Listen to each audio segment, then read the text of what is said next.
Parce qu'elle expose sur le port de Saint-Pierre et qu'elle est fascinée par les coraux, les coquillages et les perles, Catherine Boyer a intitulé son travail « Jouissance océanique ». Mais pas seulement. Ce titre évoque volontairement la grande sensualité de ses œuvres. Dans tous ses dessins, Catherine Boyer exprime ce qui peut mettre en émoi une femme. Elle raconte la dimension érotique des bijoux, des cheveux. Tressés, coiffés avec soin, bouclant au vent, il semble lancer un appel au plaisir de toucher, de sentir, de regarder. Catherine Boyer dessine aussi des fleurs, mais sous couvert d'orchidées apparaissent lèvres, poils, duvet et un drôle de bouton. C'est la flore intime qu'elle évoque ici. Je connais depuis une bonne dizaine d'années. Elle a toujours fait un travail sensuel, érotique, cellulaire, abyssal. C'est la première fois que je vois autant de pièces de Catherine Boyer réunies dans un même espace.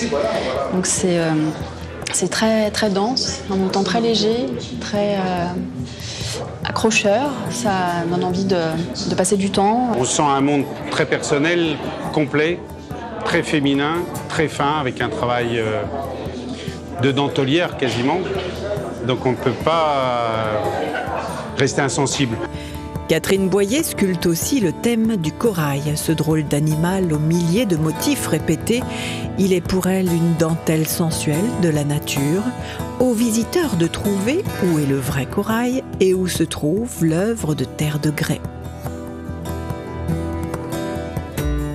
Et quand l'artiste associe la dentelle version tissu à cette autre merveille, la douceur de la cire d'abeille, elle en sculpte des sous-vêtements féminins.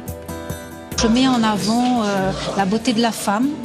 Qu'est-ce que la femme, qui elle est, qui la fait vraiment vibrer. Je présente les cheveux, je présente des bijoux. Moi, je trouve qu'il y a plein de joie dedans. Donc la joie, la jouissance, la sensualité, le plaisir, tous ces éléments-là sont regroupés dans tous mes travaux.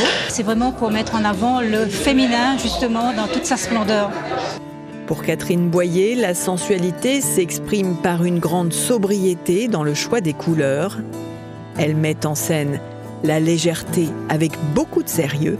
Au pied de la capitainerie de Saint-Pierre, elle invite le public à explorer avec elle les replis et profondeurs de son art jusqu'à fin février.